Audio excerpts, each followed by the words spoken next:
Hello and welcome to another episode of the Doug Geiser Show, brought to you by the Ashland University Journalism and Digital Media Department.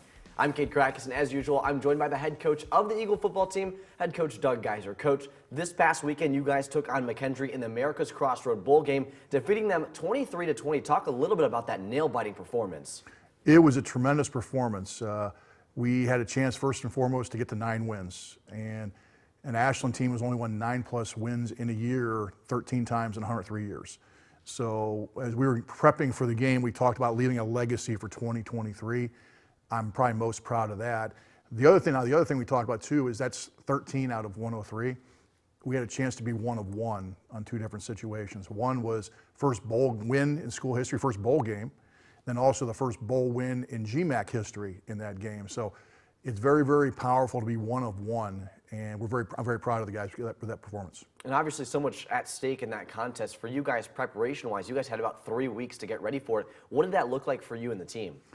It was, we broke it down into 3 phases, and because that can drag along when you got 3 weeks without playing another game, especially at the end of a long season. So we took the first week and made that kind of like a spring practice phase.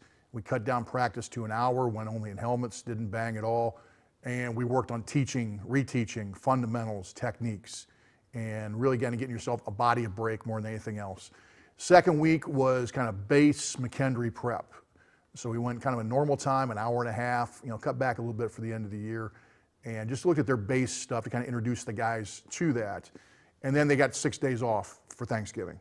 And then when they came back on that Monday, we went 3 hard days of our normal in-season practice prepping for the McKendree game.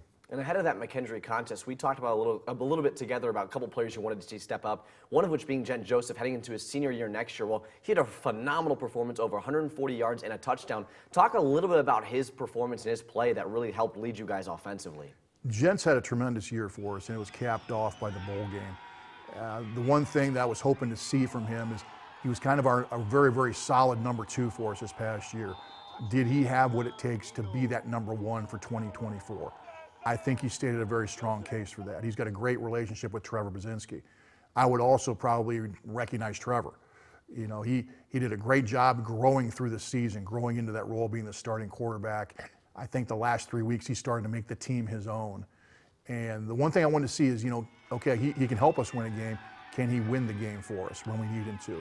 And I think, based on that, his performance in the bowl game, rallying from 2 interceptions, to be able to bring us back and win the game at the end, he really took a lot of steps forward in that game. And obviously on the opposite side of the ball, we can't not talk about Michael Shimmick. What a phenomenal game for him. 4 sacks, setting a new program record. He really has come to fruition this year. Mike has established himself as one of the best pass rushers in the GMAC.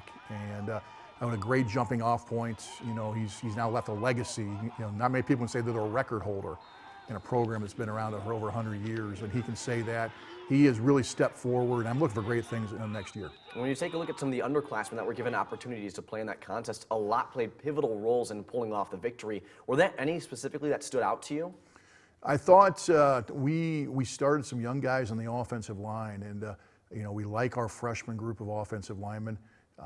In that game, Justin Henry and Caden Riddle, Styles Dietz had a chance to play extended minutes, and I'm excited for their future. And you look on the defensive side, both of our linebackers were true freshmen, Ben Holzoffel and Jack Talkington, and they did a tremendous, tremendous job of establishing themselves physically in that game. So they and E.J. Tia, who got the start at free safety, things are looking very bright for the Eagles on both sides of the ball. And obviously you mentioned it a little bit early on, but talking a little bit about that first bowl game appearance for the program, to go alongside a victory, how important was it to show up, first of all, get that opportunity, and then capitalize on it?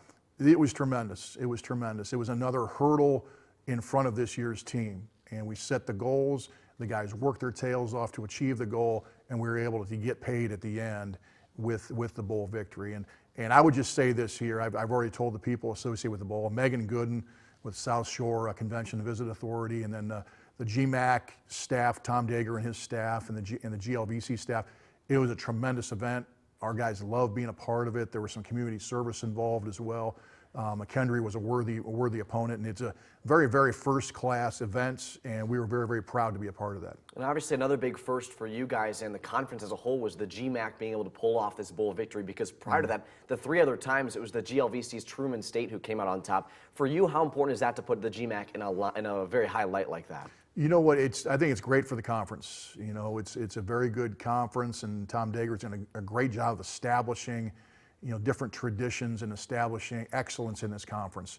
And that was our next step. We had a chance to win as a GMAC, participant last year in the playoffs. We had a chance this year to be the first bowl victory, and to keep putting our conference out there is going to raise the level of our notoriety throughout the country, and the respect we get, and hopefully that pays off in the future with more playoff appearances. And we talked about the couple new faces we saw out of the field. Do you think that gave you guys and the coaching staff an opportunity to kind of see what the team was going to be like heading into the spring and then obviously next fall? It most definitely did, and that was kind of the hidden value of this 3-week portion we had in prep for the bowl, and that was getting a chance to work with our younger guys again and getting a chance to see what we have now after a full season. So this game allowed us real-life reps, not just practice reps, real-life reps, seeing exactly what we have with the team we have right now. And we already think we know of what some of the deficits are and where we need some reinforcements. This kind of helped codify that in a lot of respects, open our eyes positively and negatively in some different respects. So it was all good. It was all good. Well, Coach, we talked about the America's Crossroads Bowl game, and I appreciate that, but we've got to move on and discuss about the regular season as a whole and how this whole year went. So I thank you. Appreciate it. Thank you. Of course. We'll take a break and join you back here shortly. Stay tuned. You're watching the Doug Geiser Show right here on AUTV.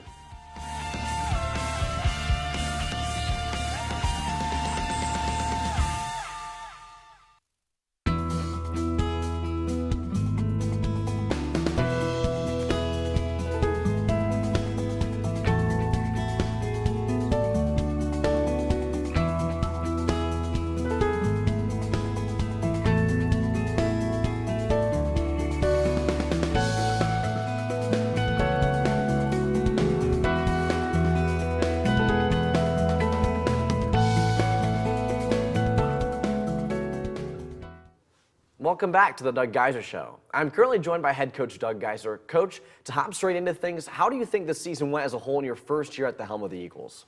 For me, it was pretty seamless. I had a blast, and it was everything I was hoping for in the job and more. For an accurate depiction, you might want to get with the coaches and players, though, and see if they felt the same way. But for me, I thought it was a good start. I thought it was a good start, and was happy with the result. I'd like to have been in the NCAA playoffs. That's the goal, and competing for a national championship. But the way we were able to recover from an 0-2 start and a 1-3 start and win 8 straight, get to a bowl game, that was a nice cap on that year. And when you take a look, we're going to throw it back in time a little bit here before we get to the coming off season, but taking a look at your first 2 non-conference outings against IUP and Ferris State, you guys were leading heading into the 4th quarter before ultimately falling in those contests. How do you guys think you as a team learned from those 2 losses and forward to having success in conference play? Every season is a journey unto itself, and there's a lot of lessons you can learn along the way, and you just happen to be playing the game and trying to win every single week. There were some lessons we needed to learn as a team. We had guys stepping into roles they hadn't been in before. One of those, Trevor Brzezinski. And so they needed to learn that standard of excellence at that position. Along the way, the group we had together this year needed to learn how to finish and finish against top-level opponents. And when we played both of those teams, they're both nationally ranked, very well-respected programs. And I think the guys proved to themselves that, yeah, we do belong. We can compete with anybody in the country, but the thing that we didn't get a chance to do in those games was finish. So we had to learn how to finish going forward. We also had to learn love of your teammates and sticking together and realize that you're playing for more than just yourself.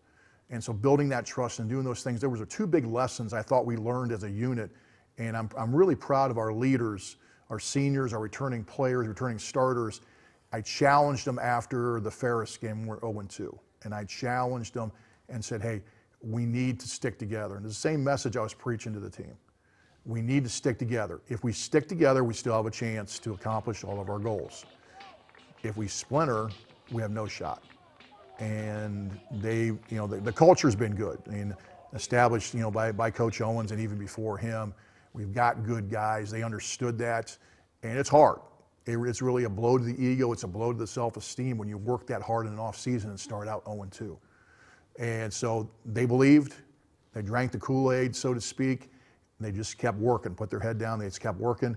And those were two great, tremendous messages we got out of the first two games. And then heading into that conference opener, there was a lot at stake there, coming off of those two losses, rebounding, and going up against a Hillsdale squad, fighting for that traveling trophy. For you guys, how do you feel about that come this point of the season now? The Hillsdale game is always a red letter game for us every single year. The traveling trophy, the rivalry with Hillsdale is something that makes this institution special. And so that's always kind of a season unto itself every single year. And so we were rebounding. It wasn't hard to get the guys' attention for that game because they took it to us pretty good at their place last year, and it was our only regular season loss. So there's a little bit of motivation coming back with that, getting the traveling trophy back. So that was an easy prep for us as far as motivation-wise. And the guys came out with one of the best performances of the season, and very, very proud they were able to right the ship there and get to 1-2. And obviously, on an unfortunate note, after that win against Hillsdale, you guys went on the road to take on a very solid Tiffin squad that beat you guys. What takeaways did you guys have from that game come this point now as well? Well, give credit to Chris Reiser and his staff and the Tiffin team. They went through the regular season undefeated, which is hard to do, okay? I believe they might have been the first GMAC team to go through the regular season undefeated. And so even the team we had last year was not able to accomplish that. So, you know, I think what we learned coming out of that was you need to be able to replenish and recharge your batteries every single week. We were coming off of 3 very emotional wins. You play 2 top 10 ranked teams, you play your rival, and we were a little bit emotionally spent. And that doesn't take anything away from that Tiffin team. They played tremendously that day. We needed to dig a little bit deeper to be able to win that game, and it wasn't there for us. So I think we learned that you need to rejuvenate and turn the page after every single week. And obviously you guys did just that, going through the rest of conference play, finding a lot of success. What do you think really led to that success on the field and off the field to keep that chemistry and team morale high? I think our team's work ethic is off the charts, and that belief, that sticking together and just keep grinding every single day, whether you're in the weight room, whether you're in the classroom, whether you're in meetings, whether you're in practice. You know, there's a lot of prep that goes into every week.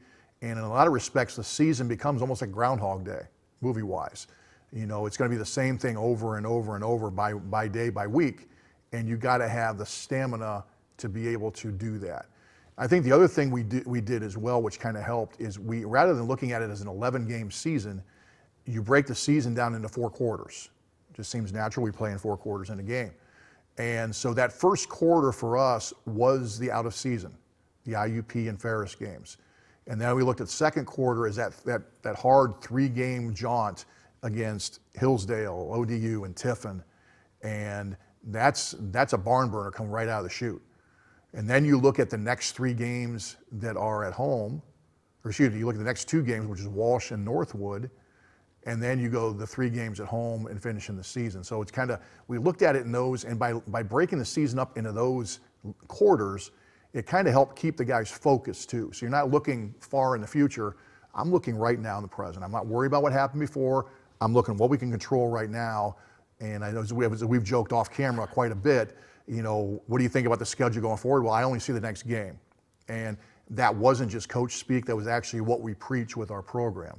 So I think that kind of helped us, you know, navigate the season. Unfortunately, now that you've had time to kind of depress after the season's over and kind of take a look back at things, one big stamp on the season was that victory against Findlay at home, a rivalry game ending up in the 4th overtime. I mean, how did that really come full circle for you guys in pulling off that win? The Battle of Ohio in Division II, that's what the Findlay game is. And, you know, we've got 2 real rivals. You got the Hillsdale rivalry with the traveling trophy. You got the Battle for Ohio with Findlay. And as true to form, that game is usually a barn burner. It is intense. It is 2 teams giving their best. The Findlay team with Corey Allen is a tremendous football team, and they played it that day. And you know, our guys hung tough with them.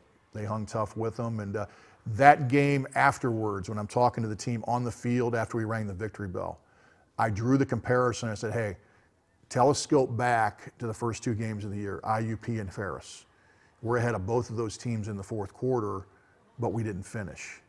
today we found a way to finish, whether it took regular season or 4 overtimes. That day it took 4 overtimes. And the guys just kept battling. They believed, they hung together, and were able to find a way to get a victory. And obviously we've covered the entirety of the schedule now up to this point. Are there any specific players this year that stood out to you and kind of had a very big highlight year? Yeah, I would say first and foremost Jackson Myers. Jackson Myers stepped up and had a whale of a senior year. He had a great example last year with Mike Ayers, and the phrase that Coach Rose always used was, you want to be like Mike, and so at the beginning of the year we thought if he could be close, he'll be good. In a lot of respects, he played just as well as Mike Ayers at the Mike position, and he also grew as a leader. He was our emotional leader on defense. He had a tremendous football season. If you looked on the offensive side of the ball, how can you not mention Desmond Libertus? Desmond Libertus, kind of supercharged our program on the offensive side. He was somebody that, right from game one, he was a guy that, commanded respect, he commanded attention, he commanded the ball.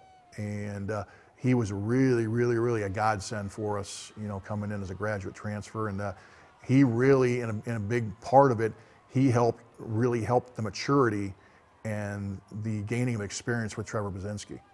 And that was kind of neat to see that dynamic grow throughout the season, seeing the offense start to come together as the year went along, just kind of trusting the process, working together. And by the end of the year, we're firing on all cylinders like a normal Ashland offense would. Defensively, I thought our defensive line, really played tremendous. From the 2 inside guys, Colin Strong and Christian Garish, to Mason Graney and Andrew Douglas. I thought Deeb Alawan, Chris Julian, and Mike Shimmick were tremendous at the defensive end position.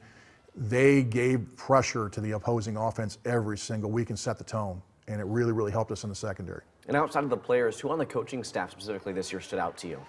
Well, there was a lot of carryover. There was only one guy on staff that changed, and that was Jim Cordell taking my spot as the offensive line coach. Defensively, we stayed the same as far as who was coaching what. We moved some guys around a little bit on the offensive side of the ball. We moved Coach Stacy to the offensive coordinator position. So I wouldn't single out one. I mean, you could single out Coach Rose, as always. The defense is playing lights out. The black shirts, as he refers to them. Offensively, I thought Tom did a great job building the synergy within that staff and a camaraderie within that staff. But really, overall, I thought the staff on both sides, and if I can give a shout out to the special teams. A lot of our young coaches were working on the special teams aspect, and the level of play on that side of the ball was tremendous. And it was key to our growth as a team and our production as a team throughout. Any year you can have 10 block kicks. That's going to be a game, change the game. And that was our motto on special teams. Those coaches bought in. They sold that to the players. The players bought in, and the production on the field was definitely apparent. And obviously moving into the offseason now, how do you feel the team is in terms of losing a lot of seniors and trying to transition into those underclassmen? Well, at our place, it's never about the person, it's about the position, or it's about the team. So just like during the season, if somebody is injured or can't be in a game, it's next man up. And we preach the expectations for the position, not for the player. So that what it'll be is we're in the process right now. I mean, the seniors we know that are graduating, there's a couple of guys that might have another year that they're contemplating whether they're going to take that, or whatever the case might be. So we'll be shaking that stuff down here in the next couple of weeks and going into recruiting with what our needs are. And I think the future is very bright for the Ashland Eagles. And when we take a look at position groups specifically, are there any specifically you guys have addressed as a coaching staff saying that we might need to look a little bit more careful or at a higher level at these spots come off season? Well, as we're looking at it, we've got some good players in tow. But if you look just strictly at graduation, we need to figure out, okay, who is ready to be that number one receiver with Desmond graduating? Is it Jen Joseph? Is it Jamari Kroom? Okay, is it Tyler Davis? We don't know. So we're on the lookout there. We graduate 3 of our top tailbacks. Larry Martin, Giovanni Washington, Eli Potts. Is Pat Blueball ready to ascend? He had a great game in the bowl game. Is it Ty Stevenson? Is it Lando Camara? Is it Anthony Dema? So we'll be looking to bring in another tailback for competition at that place. The offensive line, we got a great place to start with Ethan Enders and Nick Walker.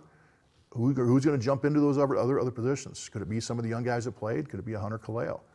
On defense, you got to replace Jackson Myers. And I think Ben Holzapfel's got a great future. Is he ready to attain to that level yet? Who knows? You know, in the secondary, you got Devin Prude back and Bobby Young, and you got Riley Weiss, Isaiah Clark.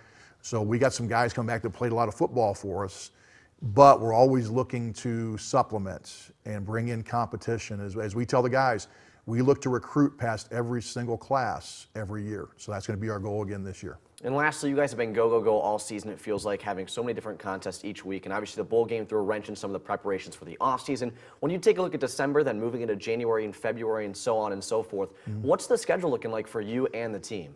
Well, I'll tell you what, the bowl game could be looked at as a wrench into it, but it was very valuable for us too. So we looked at it as all positive. For us now, we got to switch gears in a hurry. We actually have our first official visits this week, Thursday and Friday. We have a workout visit on Saturday. So we're going to have about 10 to 12 scholarship players in Thursday and Friday. We're going to have between 50 and 60, other candidates, possible scholarship candidates coming in on Saturday. And so our coaches have been on the road all week. We'll be on the road again next week and look to have a good or handful of visits in January. So the neat thing about this job is that the emphasis changes every 3 or 4 months. And so it keeps your batteries recharged. So you go from the hot crucible of the season and all the pressure involved with game prep and coaching to jumping right into hot and heavy into recruiting. And oh, by the way, the transfer portal opened up on December 4th. So we're monitoring that as well. So, we're looking to bring in and supplement this year's class and, hopefully start towards our trek in the 2024 season and win the GMAC. Well, Coach, I appreciate your time. We'll take one more break before we finish up the show here today. Thank you. Of course. When we return, we'll cap off the show with a look at the final conference standings and full season schedule. Stay tuned right here on the Doug Geiser Show, right here on AUTV.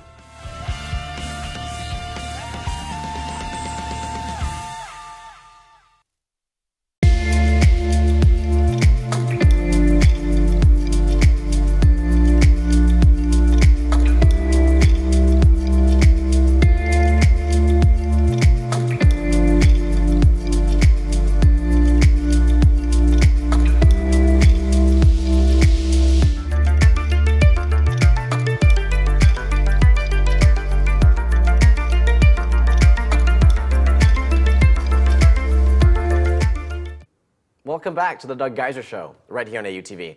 Coach, it's time to wrap up our last show of the fall semester. It was a pleasure being able to sit down with you this year. How are you feeling as a whole heading into the spring in your first year at the helm of being this head coach for the Eagles side?